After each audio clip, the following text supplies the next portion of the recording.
6.25 전쟁 68주년이 되는 지난 월요일에 6.25 미 참전 용사가 기록한 1952년 서울이라는 제목의 기사가 뜬 것을 보게 되었습니다. 마빈 프리드먼이라는 분이요, 6.25 전쟁 당시에 유엔군 교육 자문관으로 활동을 하면서 보육원 설립 등 교육 사업에 참여하게 되었는데요. 이때 당시에 한국에 머물면서 찍었던 사진을 한국으로 보내와서 이제 공개가 된 그런 내용인데요. 우선의 기사의 내용을 조금만 요약해서 읽어드리면, 한국일보는 최근 미국 뉴욕 맨하튼에 사는 마빈 프리드먼 90세이신데요. 프리드먼 씨로부터 흑백 필름 사진 111장과 컬러 슬라이드 필름 210장을 받았다. 프리드먼 씨가 1952년 3월부터 11개월간 유엔군 교육 자문관으로 서울에 근무하면서 찍은 기록들은 서랍 속에 묻혀 있다가 두세 사람 손을 거쳐 한국에 닿았다. 그는 지인을 통해 남북 정상회담을 보는 감회가 남달라 죽기 전에 공개하고 싶다라는 뜻을 전했다. 국방부 군사편찬연구소의 사진 분석을 의뢰한 결과 전쟁 당시 한국인들의 생활상을 생생히 보여줄 뿐만 아니라 전시에 우리의 문화유산이 어떤 상태에 놓여 있었는지 보여준다는 점에서 역사적 가치가 충분하다는 평가를 받았다. 6.25 전쟁 발발 68주년을 맞아 300여 장 중 일부를 공개한다.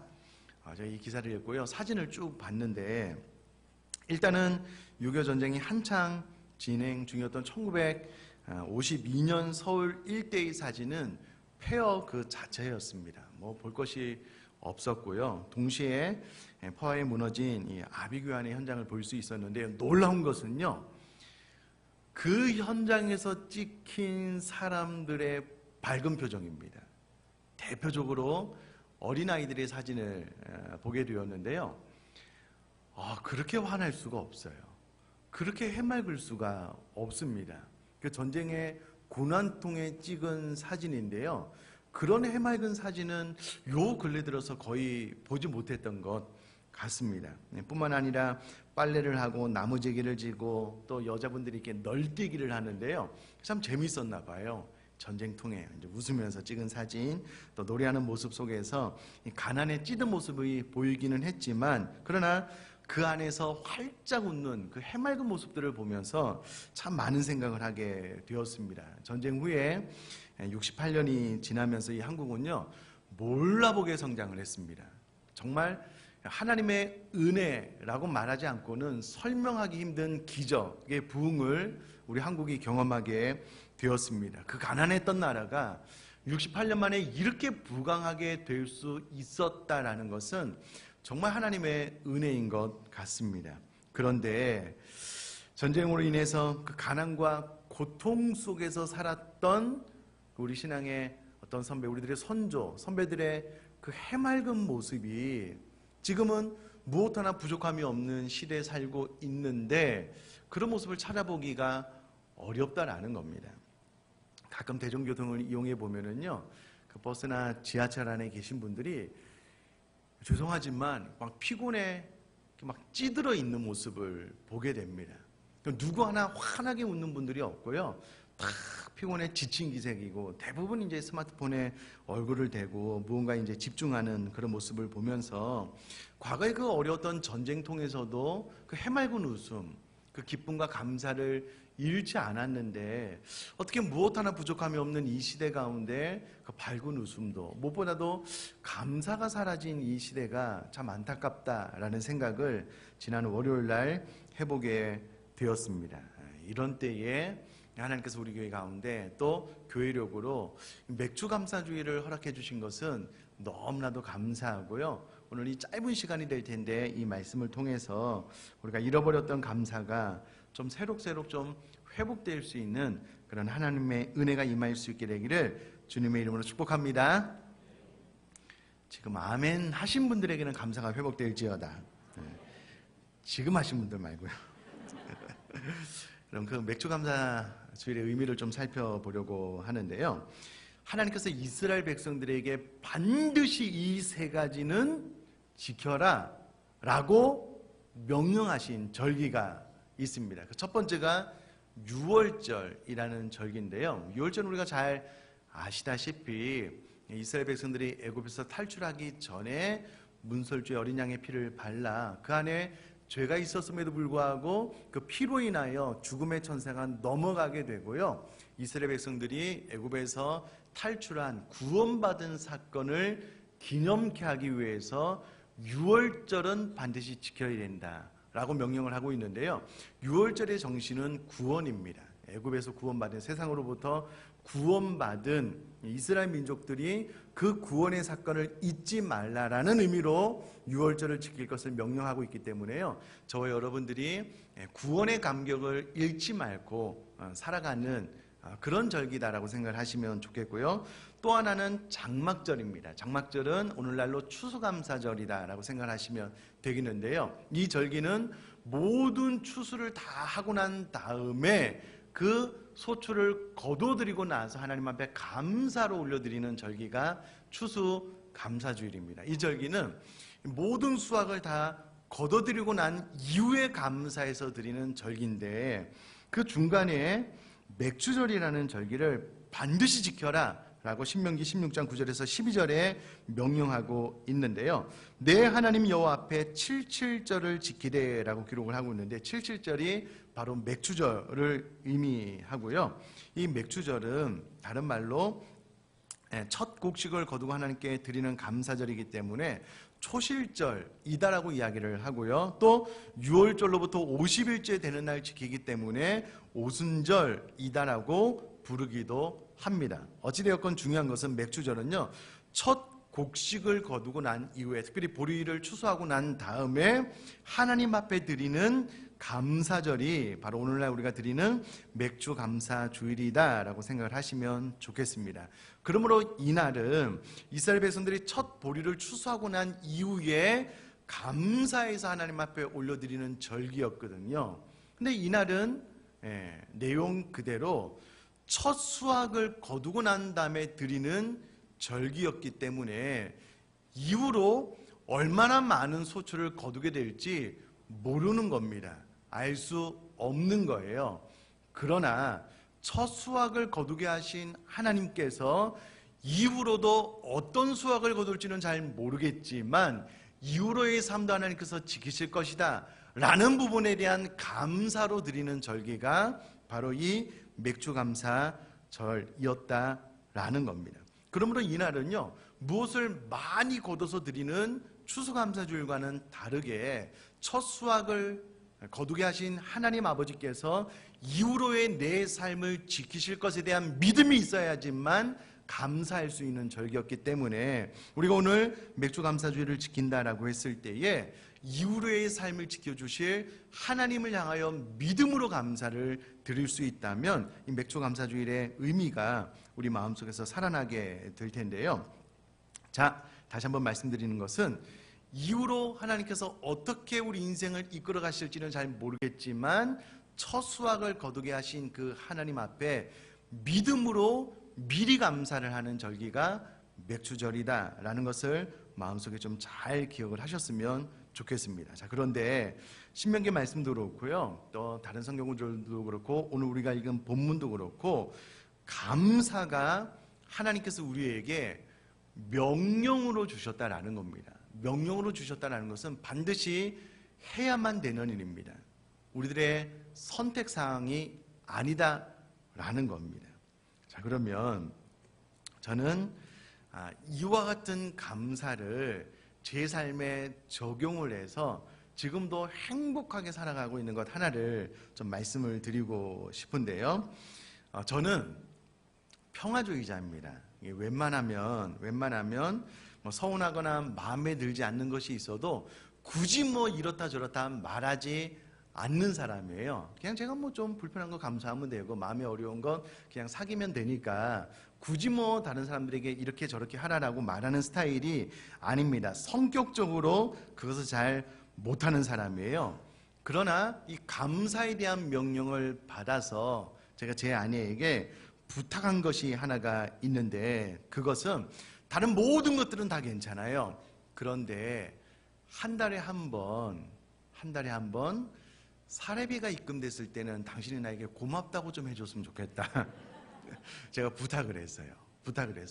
감사한 거는요, 제 아내가 저희 이 부탁을 잘 들어줘요. 그래서 이제 사례가 입금이 되면, 이제 입금이 됐다고 이제 문자가 오잖아요. 제 아내가 막 일을 하다가 문자가 딱 오면 저한테 여보 고마워, 여보 수고해서 꼭 인사를 해요.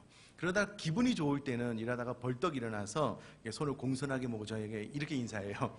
여보 고마워, 여보 수고했어, 이렇게 인사를 해줄 때가 있어요. 근데 여러분, 그 인사를 들으면은요 정말 기분이 좋습니다. 제가 나라를 구한 것도 아닌데 정말 감사해요. 정말 행복해요. 그래도 내가 한 가정의 가장으로서 마땅히 해야 될 일을 잘 감당을 했구나 라고 생각이 들고요. 우리 아내가 저희가 와서 참 수고했어, 고마워라고 인사를 할 때마다 되게 뿌듯해요. 자존감도 좀 높아지는 것 같고요. 자신감도 좀 높아지는 것 같고 참 좋을 때가 많습니다. 제가 우리 아내에게 한 달에 한 번은 꼭 이 부분에 대해서 나에게 고맙다고 이야기를 해달라고 부탁한 것을 참 잘했다라고 생각을 합니다. 그런데 하나님의 마음도 그럴 것 같아요. 정말 그럴 것 같습니다. 하나님께서 저와 여러분들의 삶을 위해서 온 우주 만물을 창조하시고 지금도 섭리하고 조성해 가시잖아요.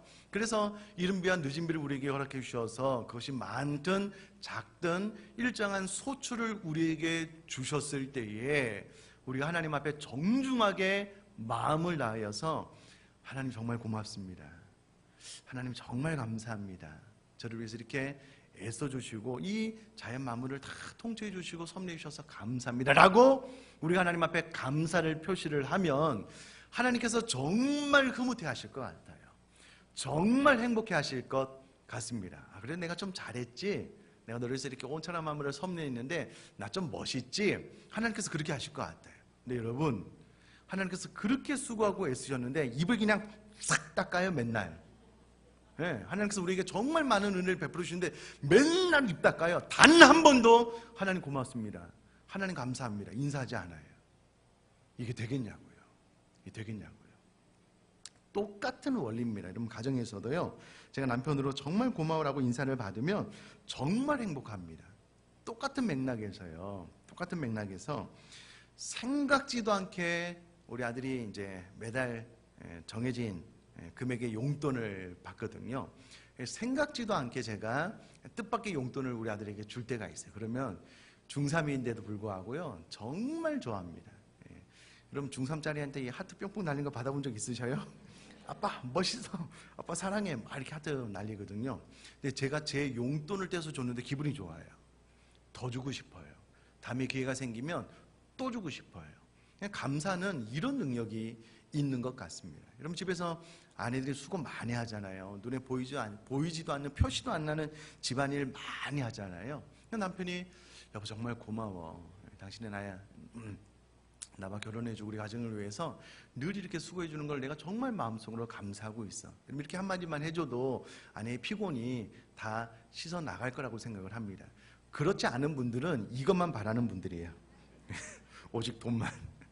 여러분, 말 한마디로도요 천냥빚을 갚을 수 있고 그 모든 피로를 다 씻겨 내려가게 할 수 있거든요.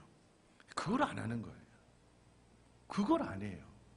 그 한마디가 뭐가 어렵다고 그거 안 해요. 여보 참 고마워, 우리 자녀들에게 어떻게 네가 우리 가정에 태어나게 되었는지 너무 감사해, 난 너만 생각할 때마다 마음이 너무 행복해. 여러분, 이 감사의 말 한마디만 해도요 자녀들이 자존감이 올라가거든요. 자녀들의 마음이 뿌듯해지거든요. 내가 이 가정에서 이런 아들이구나, 이런 딸이구나, 이제 그런 생각을 하게 되는 것 아니겠습니까? 여러분, 맥초감사주일에 오늘 우리가 읽은 본문에도요 감사가 명령으로 주어지고 있습니다. 범사에 감사하라.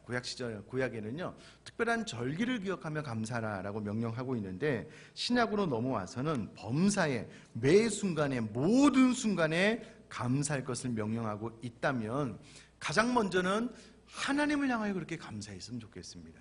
크고 작은 많은 일들, 일용할 양식으로 채워주시는 것들, 또 내 삶 가운데 지극히 작은 것에서도 하나님 앞에 감사하다고 매번 말씀을 좀 드렸으면 좋겠습니다. 뿐만 아니라 가족들을 향하여서도 마찬가지입니다. 남편을 향하여, 아내를 향하여, 자녀들을 향하여, 또 우리 일가 친척들을 향하여 기회가 있으면 고맙다고, 감사하다고 늘 기도해 주셔서 하나님의 응답이 있어서 행복하다고, 또 직장 동료와 상사들에게도, 이웃들에게도 마찬가지고요. 자, 그런데 오늘 우리가 읽은 본문에는요, 18절에 범사에 감사라라고 명령하고 있습니다. 모든 순간에, 삶의 모든 영역 안에서 감사할 것을 명령하고 있는데, 이게 가능하냐? 가능합니다.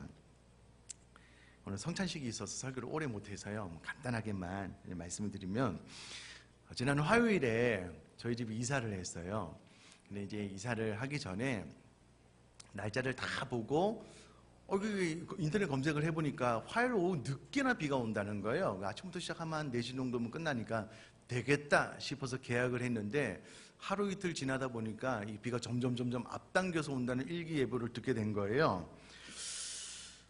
이거 좀 어떻게 하면 좋을까? 그래서 이제 이사업체에 전화를 했어요. 하루만 좀 앞당기면 어떻게 했냐고. 제가 이제 이사를 가는 집이 이제 월요일 날 이사를 해서 그날 들어가도 되거든요. 그랬더니 일주일 내내 스케줄이 다 잡혔대요. 안 된대요. 그러면 화요일 날 하자고. 그래서 이제 화요일 날 새벽에 와서 하나님 앞에 이제 기도를 하는데, 하나님, 이사를 하는데요, 좀 비가 안 왔으면 좋겠어요. 이렇게 기도를 하는데요, 양심이 찔리는 거예요. 하나님께서 필요에 의해서 이 땅에 하나님 뜻대로 이제 비가 내리게 하시는데, 저 하나 때문에 그 비를 늦추시는 게 좀 이렇게 좀 그런 거예요. 그래서 그냥 하나님의 뜻대로 해달라고 기도하는데, 하나님의 뜻대로 비가 주룩주룩 내렸어요. 억수 같은 비가 내렸어요. 이게 이사할 수 있을까? 근데 그래도 뭐 그날밖에 없으니까 이제 이사를 했는데, 진짜 장대 같은 비가 내렸거든요. 근데 어떻게 이사를 했는데, 놀라운 것은요, 비가 안 온 것이 아니고 그렇게 억수 같은 비가 내리다가 약간 잠잠해지는 거예요. 비가 계속 내려요. 근데 감사가 되더라고요. 비가 내리는데요, 감사가 되더라고요. 장대비 같은 비가 안 내리니까. 제 평생에 이렇게 비 내린 날 이사한 적이 처음이에요. 그런데 이사하면서 이렇게 감사한 것도 처음이에요. 아이러니하죠. 장대 같은 비가 내리다가요, 잠깐 주춤해지는데 그때 막 이렇게 하고, 또 비가 내리면 또 잠깐 쉬고, 이사하시는 분들도 그렇게 하더라고요. 또 잠깐 잠잠해지는데 또 감사가 되더라고요. 사랑하는 성도님들, 불가능은 없습니다. 범사의 모든 순간에 감사할 수 있는데, 문제는 우리들의 마음이 문제인 것 같습니다. 자, 그러므로 저희 여러분들이 첫 열매에 대해서 이후로 내 삶이 어떻게 펼쳐질지는 몰라요. 그런 맥주 감사절은 믿음으로 감사하는 날이기 때문에, 나에게 첫 열매를, 혹은 일용할 양식을 매일 오늘 필요한 것을 채워주시는 하나님 아버지께서 이후로의 삶 가운데도 하나님의 뜻에 의해서 풍성하게 채워줄 것을 감사하고, 또 삶의 모든 순간에 하나님 앞에 감사해서 좀 감사가 회복되는 저희 여러분들의 삶 될 수 있기를 주님의 이름으로 축복합니다.